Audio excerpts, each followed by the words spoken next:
My name is Yaxue. I founded and edited the ChinaChange.org website, which is a website in English that translates and writes about human rights, rule of law, and civil society in China. We have, over the last 3 years, become a major source in English for this area of information. Now today, I want to, the topic, the title of my speech is Reverting to Totalitarianism, China's Response to Perceived Internal Challenges and Threats. On July 2012, People's Daily Overseas Edition published a very short essay, only 1,200 words. In translation, it would be about 800 words, a little op-ed. The title of the article is China's Real Challenge is the Next 5 to 10 Years. And the author is the director of Institute American Studies, which is one of the cluster of institutes under China's, under a research organization called the China Institute of Contemporary International Relations, which is a think tank of China's Ministry of National Security. Up front, the article states that China's real challenges are not international or regional situation, but, quote, internal change and social ecology, end quote. And that China's real threats are not the military kind, but non-military kinds, such as financial, social, internet, and diplomatic. The premise of the article is that the U.S. is and will be containing China and prevents its further rising. The American strategy against China, according to the author, has economic, social, military, and diplomatic components. Now, today I want to talk about one of the components. One of the components is, quote, the infiltration of Chinese society from bottom up, end quote, to cause regime change. The author identified 5 kinds of people who are the conduits or the targets of such infiltration. Namely, human rights lawyers, underground believers, dissidents, internet opinion leaders, and the disadvantaged social groups, such as petitioners and people who are not happy with their life in China. Sound familiar? Well, you just got a map of China's crackdown over the last few years. At the end of the article, the author recommends that China, quote, shift the strategic focus of national security away from an emphasis on external regional military conflict to a comprehensive restructuring of its internal system and the institutions, end quote. Now, if you read, this article was published, a little essay, published in mid-2012. If you read the article when it first appeared, you might dismiss it as just some researchers' heightened state of paranoia. But we're in late 2015 today, and we have the benefit of hindsight of 3.5 years almost. And we can see that there has been, indeed, such a process of a comprehensive restructuring of China's internal system and situations. And it has by no means completed yet. Now, before I move on to review this restructuring process, let me quickly note 2 things in this article that struck me. One is the deeply rooted anti-Americanism. It's almost like it's part of the CCP's ideological DNA. No amount of accommodation and goodwill on the part of the US can change that. However, if you study the nature of the communism, this kind of antagonism should come as no surprise. And Americans should stop deluding themselves. The other notion is that struck me is that the party's utter refusal to recognize Chinese people's genuine aspiration for a free and democratic system. The way it speaks of the people, particularly the five kinds, it's like these free-thinking, freedom-loving members of the Chinese society can be nothing more than the chess pieces of the ill-meaning, scheming Americans. Such a view I find at the same time insolent, of course, but also very pathetic. Now, let's move on to review how over the last 3 years also, the party has set out to restructure the system to stave off the internal challenges and threats they perceive. I will just arbitrarily start from the beginning of 2013, which is the time shortly after Xi Jinping took the leadership position of the party before he assumed the position of the president in March 2014.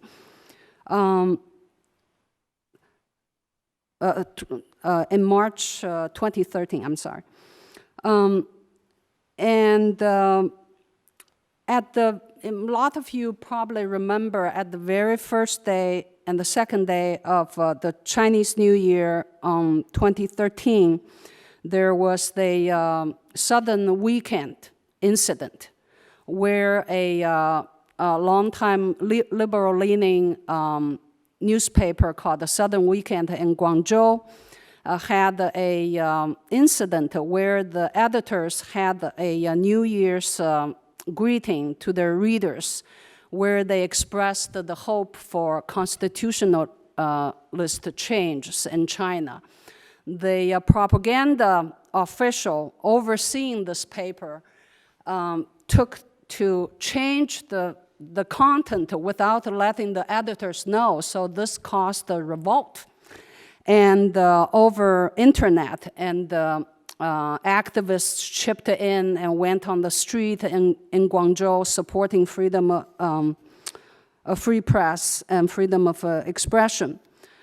So that is, looking back, it is a very symbolic event and also of what to follow. A liberal-leaning paper revolted against the party's overbearing control and the intrusion, and was then the last 3 years, the Southern Weekend has been beaten so badly in that these days we almost don't remember it exists anymore. And other liberal-leaning papers in China today also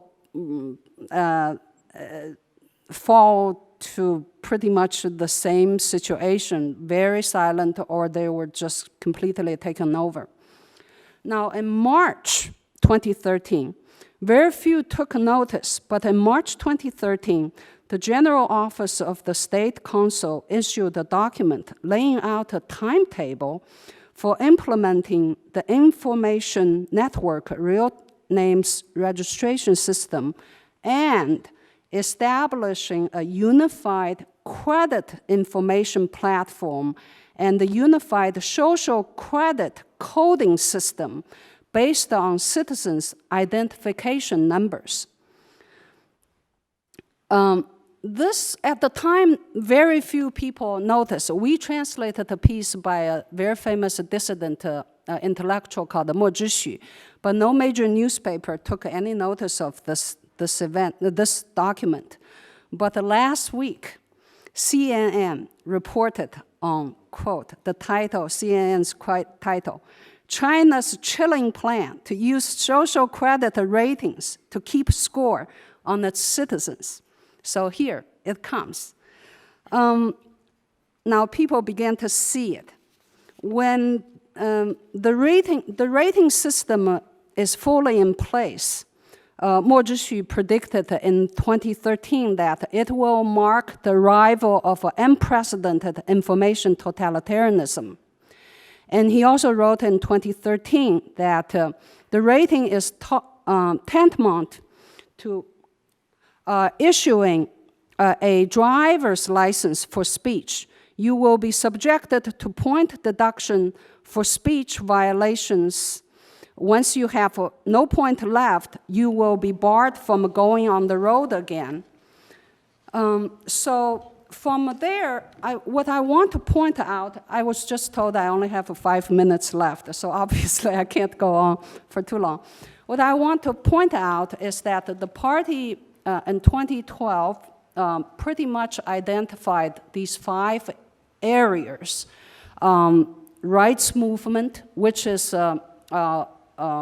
represented by the rights lawyers, and political dissident, religions, and internet, and civil society. So these, and lo and behold, the last 3 years, systematic measures were taken in these 5 areas to smother what they conceived threats and challenges. So you all know the several waves of arrests throughout 2013, 2014, until very recent July. Up to 300 rights lawyers were questioned, and 17 of them now remain in secret detention without access to lawyers. I want to very quickly, starting the last year also, China passed several laws. So in the past, what was implemented as policies, now they've written them into laws. The first law you probably remember is that the first law was enacted in November 2014 is the counter-espionage law, which was so loose. The other day, I tried to see several, read through a few lines. I was like, gee, I look like a spy. You know, anyone can be easily fit into their vague terms. In April this year, the National Congress of People's Representatives, you all heard a lot about this foreign NGO management law. The goal of that is to, again, the idea of infiltration, to stop that. And also you have to keep in mind that a lot of the truly independent rights NGOs in China are funded by foreign NGOs because in China, guess what? Nobody finds them, right? Then also in April, the national security law was reviewed, and that covers the political, social, financial, cultural, information security, but above all, the regime security. So this August, China was, China's fake Congress was discussing the international security law. So under this law, the major internet portals are responsible for keeping the harmful information off your site. So that means more censorship. And under emergencies, internet can be cut, and also this notion of internet information sovereignty.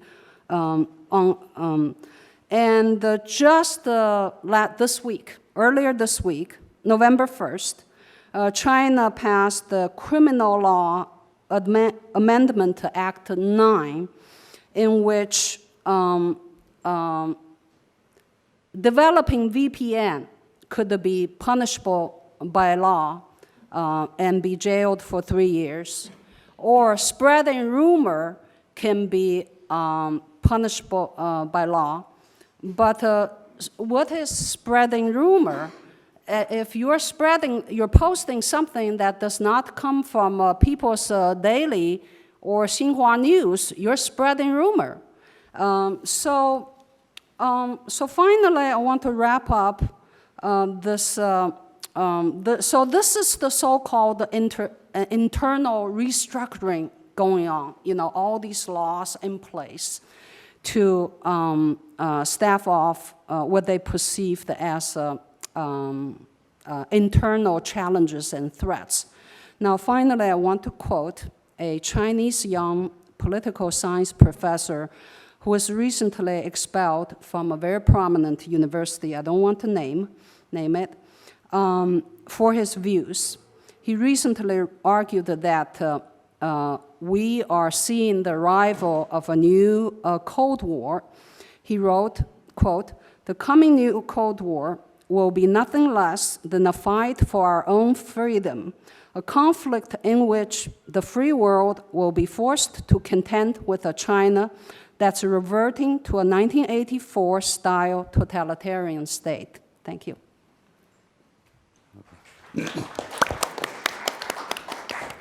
Thank you, Yaxue. So I was asked to comment on the legitimacy of the Chinese government from a perspective of the one-child policy.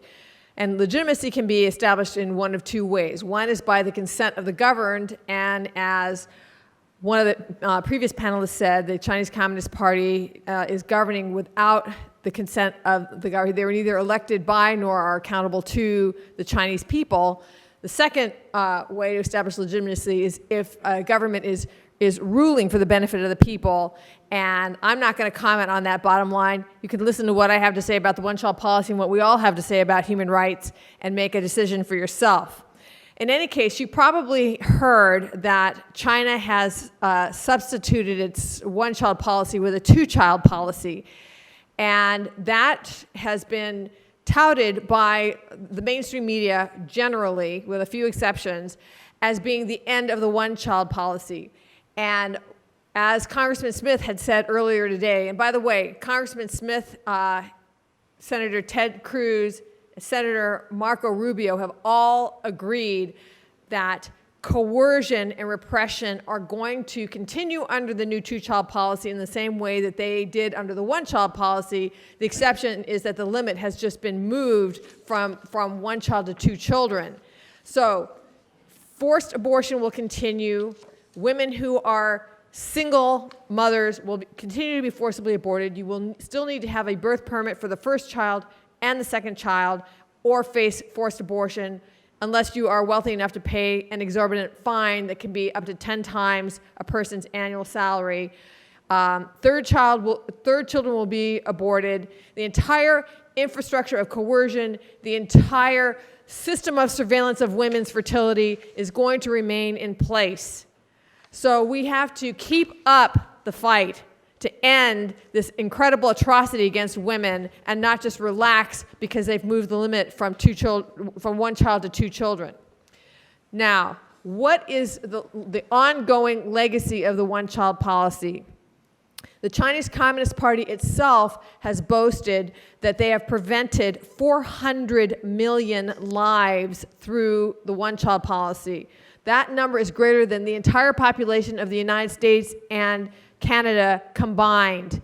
They actually broke it down and reported more than 300 million abortions and almost 200 million sterilizations, all of which arguably were forcible, and many of which were conducted without anesthesia.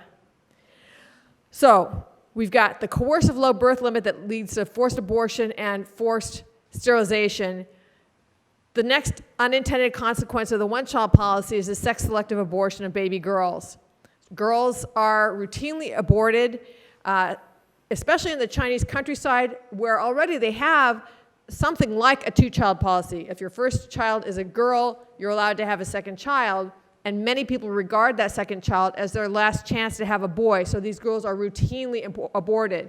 And they're in the 2005 census in China, there were 3 provinces where the average was over 190 boys born for every 100 girls born on that second child. and that entire gender disparity was due to sex-selective abortion. So we at Women's Rights Without Frontiers have a Save a Girl campaign where we're actually saving baby girls who are at risk of sex-selective abortion in China, and you can ask me more about that in the question time. So sex-selective abortion has then led to a gender imbalance where there are approximately 37 to 40 million more men living in China than women. And what that is doing is it is driving human trafficking and sexual slavery not only within China, but from the surrounding countries as well. And then people sometimes ask, how do Chinese women deal with this?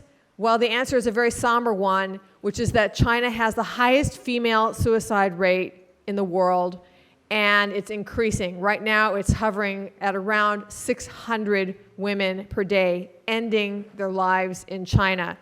So this is the legacy of the one-child policy, and it will continue unabated until all coercive population control is ended. Now, that's on the human rights level. Let's talk about demographics briefly. The one-child policy has caused a threefold demographic disaster. The first one is the one I just referenced, the gender imbalance. The second one is that China has a rapidly aging population, and there is not enough young people to sustain this aging population. The result of that is that there has been a rash of senior suicides in China. And then the third one is that China's labor force is decreasing. They peaked in 2013, and it's on its way down now. So why does China keep its one-child policy when it makes no demographic sense whatsoever? In my opinion, the reason that China keeps a one-child policy is that the one-child policy is keeping China in the Chinese Communist Party in place. Why would that be? I believe that whereas in the beginning, the one-child policy was instituted genuinely for population control purposes. So under the Mao era, the average fertility rate was 5.9 children per woman, almost 6 kids per woman. When Deng Xiaoping came into power, he saw that there were too many, that they were having a population explosion, and instituted the one-child policy. But that big explosion under the Mao era is now heading towards retirement, and there's no young population to sustain it. So why do they keep it? Whereas in the beginning it started out as population control, and the terror of forced abortion, and particularly late-term forced abortion, was a byproduct of the policy. Now that they don't need the policy anymore for demographic reasons, I believe that terror is the purpose of the policy, and that this is the way that China, as a brutal totalitarian regime, is able to extend its arm from Beijing to every womb in China to declare life or death over the beating heart in there.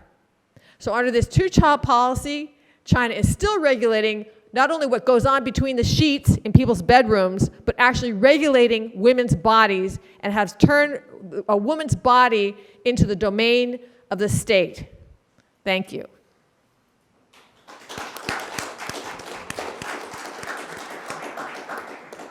Yeah, Alex.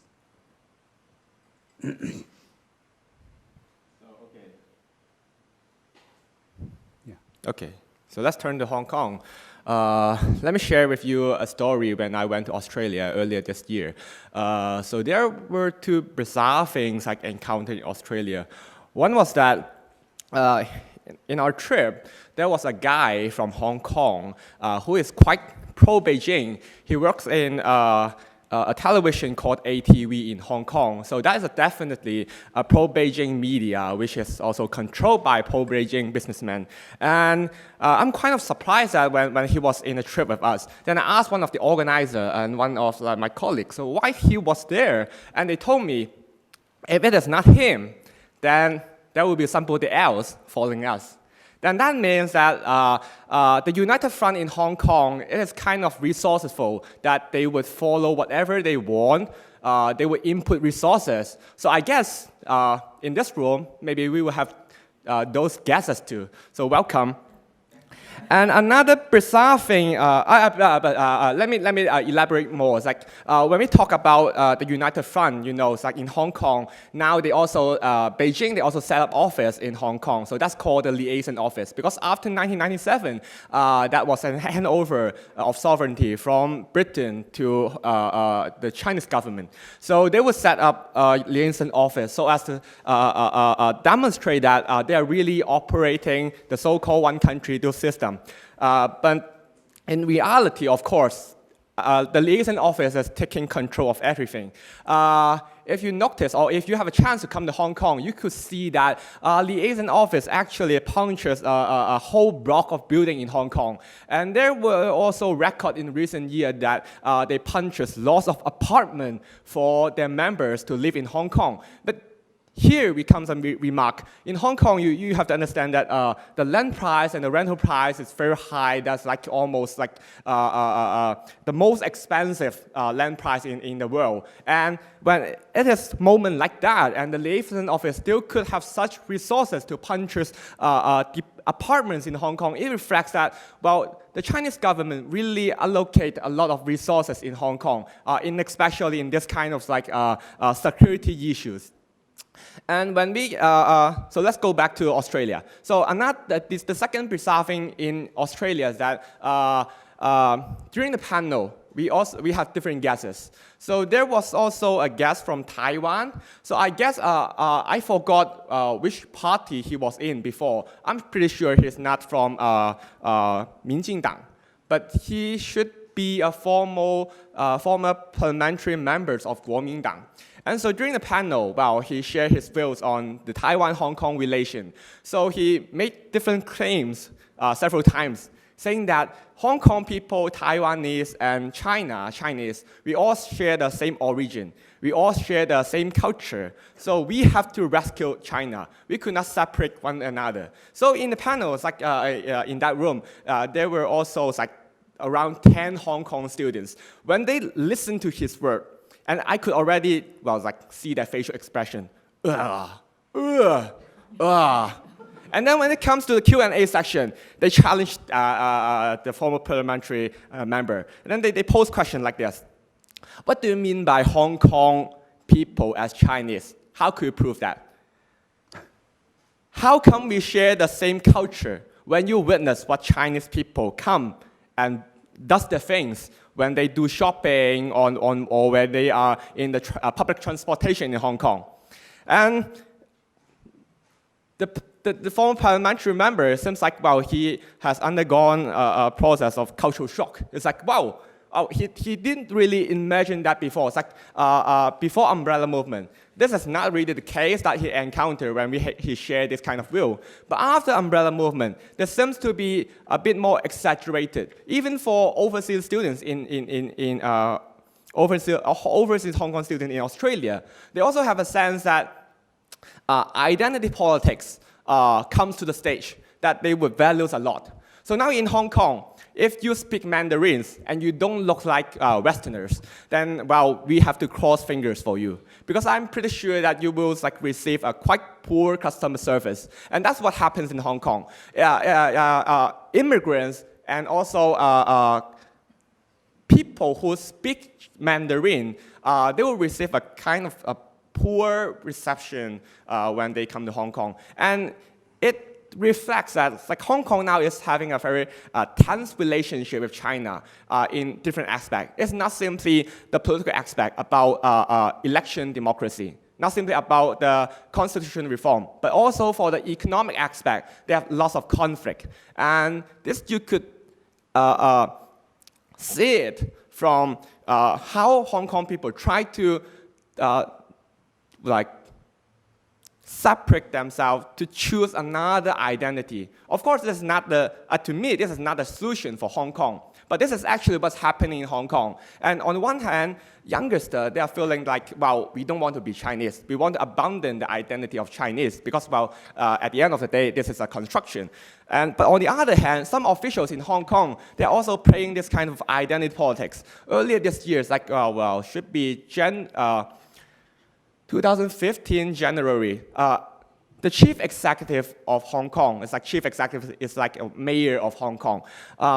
He like mentioned something in his policy address. He made a quote, and the quote is from a student's publication from a university, that's Hong Kong University. And he quotes the publication saying that that is the evidence of Hong Kong people would like to hold independence of Hong Kong. And that also reflects the major idea of why umbrella movement comes out. And you could see that like officials like him, some people in Hong Kong, they would also like to uphold this kind of like identity politics so that they could construct an enemy that they could like position themselves as, well, we are so important. Now there are some people in Hong Kong, they would like to uphold independence. So we are that important that the Beijing government or even the Chinese government, you should support us so that we could continue our official term, so that we could continue safeguarding Hong Kong. So this is actually what's happening in Hong Kong. So here comes a question. So when the youngsters, they are kind of like hostile to the Chinese government. Legitimacy is actually like, well, there's no legitimacy for youngsters to the Chinese government. It's bankrupted.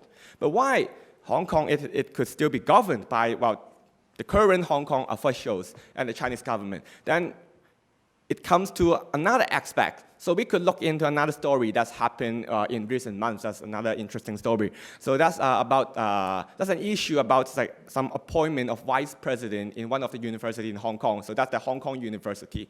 So say like Hong Kong University, well, it's like there's a vacancy for vice president. So they set up a selection committee, and then they employed international companies to search for a candidate, so that they could make sure that they could go through a very internationalized procedure. And when they have the people to recommend to the Hong Kong Youth Council. Hong Kong Youth Council is the governing structure. It's like the highest governing body of Hong Kong Youth. Then the question whether the guy would be a good person to be vice president. Then why they question that? Well, they set up the selection committee and they employ the international companies to go through that procedure. Why? Then now it's like the person that they recommend is pro-democracy.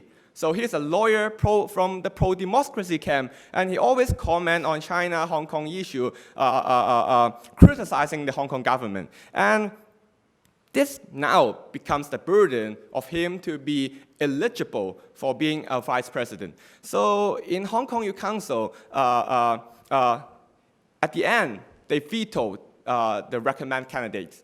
Then here comes another question. How could Hong Kong Youth Council veto the proposed candidate? Then we could see that in Hong Kong Youth Council, half of them are elected, from the university internally, and half of them were appointed by the chief executive externally.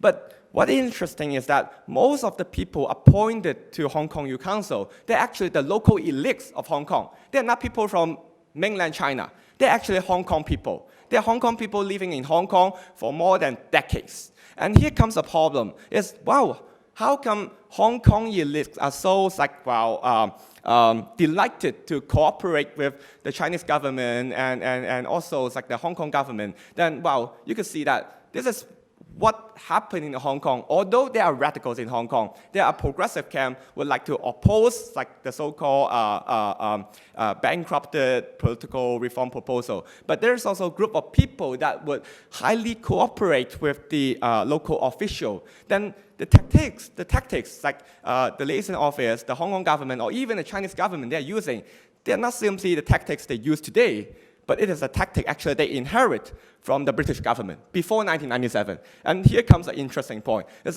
what kind of tactics they are using. So let's take Hong Kong Council as an example again. So how comes the components, the chief executive could appoint half of the members externally to Hong Kong Council?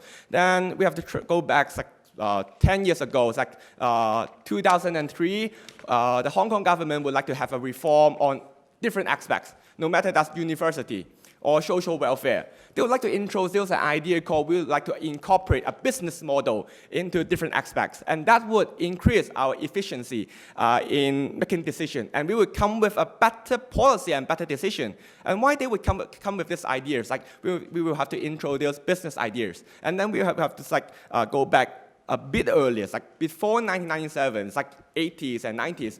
The British government and Chinese government and even some Hong Kong scholars, they are kind of constructing an idea called that Hong Kong's success is based on Hong Kong people's hard working, and because Hong Kong government embrace free market. And this becomes the major story of understanding how Hong Kong success in securing a place in the world. Then when this story becomes like a mainstream story, then you have the reform, and it justifies your reform. But this kind of process of introducing business model, it turns out that local elites didn't really on the one hand, we embrace free market, but on the other hand, we would like to also propel for democracy. But they're actually doing the things contrary. They actually, it's on the one hand, okay, we need money, we need business. But on the other hand, I'm fine with the current system as long as it safeguards my interests. And this is what Hong Kong is facing and Hong Kong is encountering. So this is not, Hong Kong's issue is a bit tricky. It's that it reflects that it's not simply about the Communist Party, but it is also about how Hong Kong people imagine what is the best system for Hong Kong and how they could govern Hong Kong in a good way, and how the interest, imagination, and the actual governance structure mingle all together to position Hong Kong in the current status. So this is what's what we are facing now. So thank you.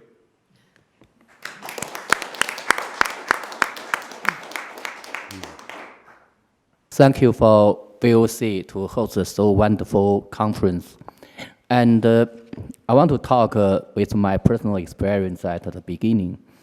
On April 12, 1991, I stood in the courtroom in Beijing, and I was sentenced 13 years by the Chinese government for my role in 1989 movement.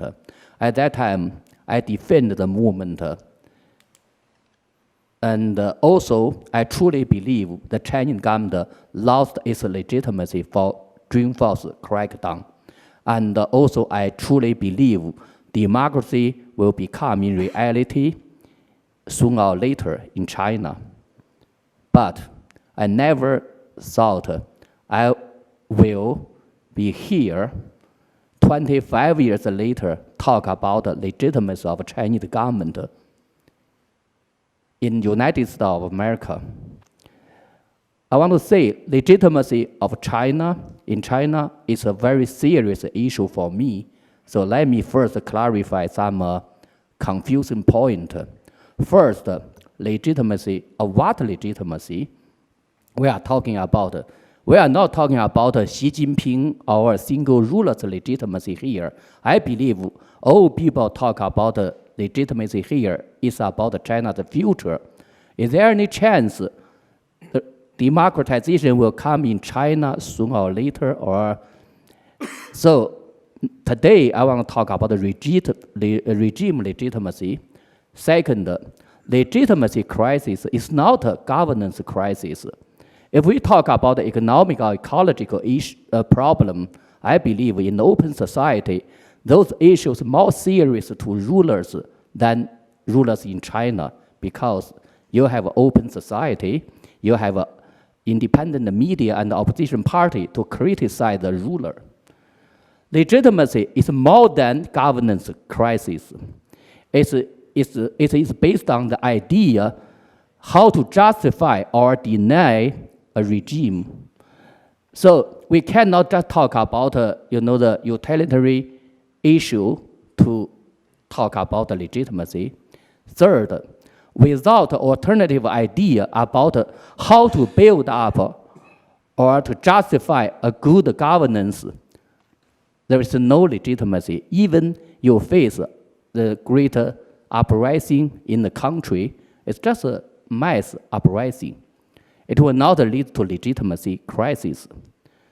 Finally, I want to talk about the legitimacy is an idea, as an idea to justify or deny a governance. It is developed and created by political forces.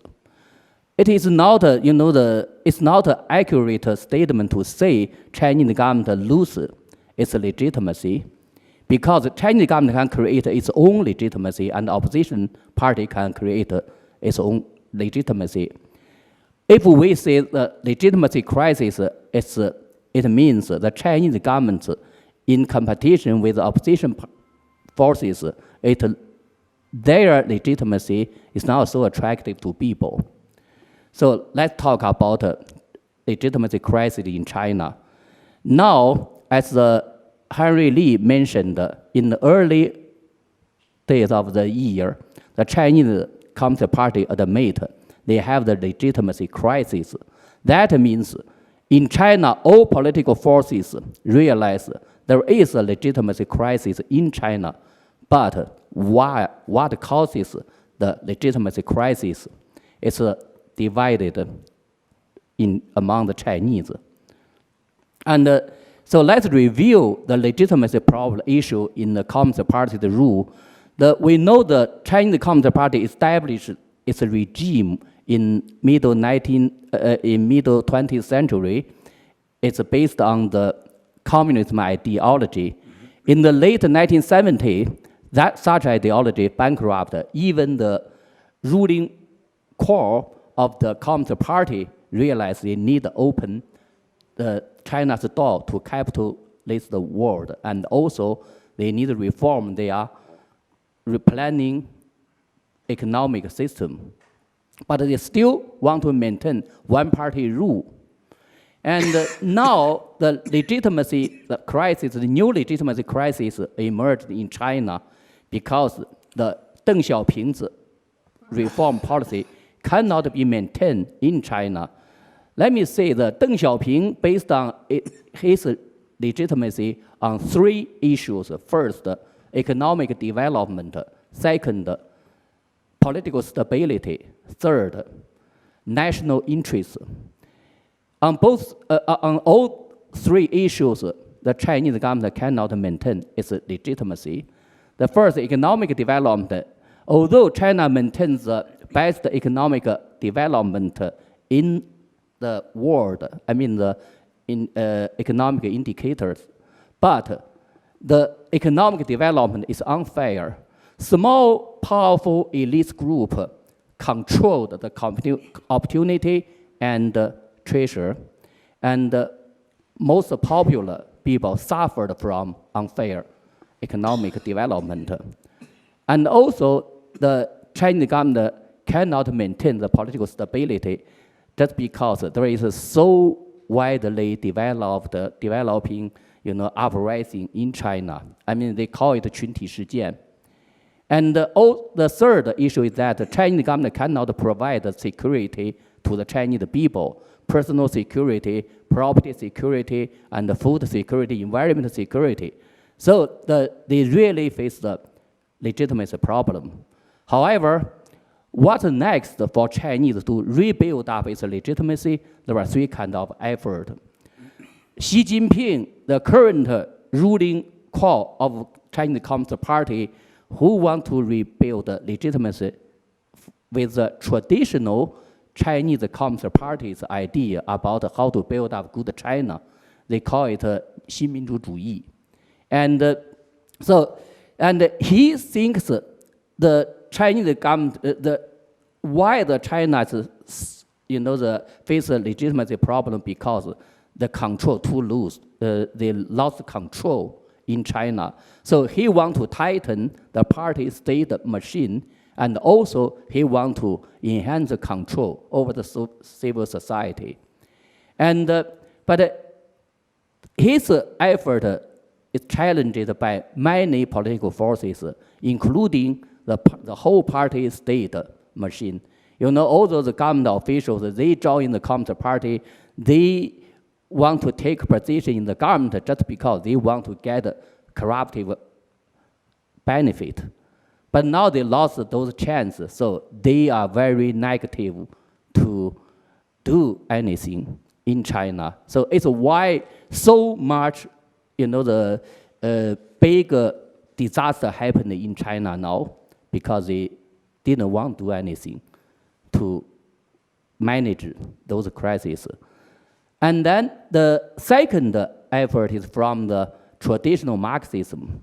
They believe the Chinese, so much problem in China just because the Chinese Communist Party adopt capitalism from the Western world. We call it new leftism. The third effort is from constitutional Democrats. They believe that those kind of problems caused by the too centralized power structure. Absolutely power causes absolutely corruption. So they want to establish a constitutional democracy to solve the problem. So in the conclusion, although the Chinese reached a consensus on that statement, we have a legitimacy problem, but the Chinese divided by what caused the legitimacy problem and how to solve it. So let's link to the China's future. The China's future is uncertain. We cannot say, the economic development or crisis will cause a legitimacy crisis or, automatically. And also, we cannot say the professional efforts within or complying with the current regime can solve the legitimacy problem. If we really hope that constitutional democracy, we have to build up democracy force in China. And I think in the United States of America, we need to support, to focus to Democrats in China, not only focus to economic development, not only focus to professional efforts, such kind of lawyers, journalism is not enough.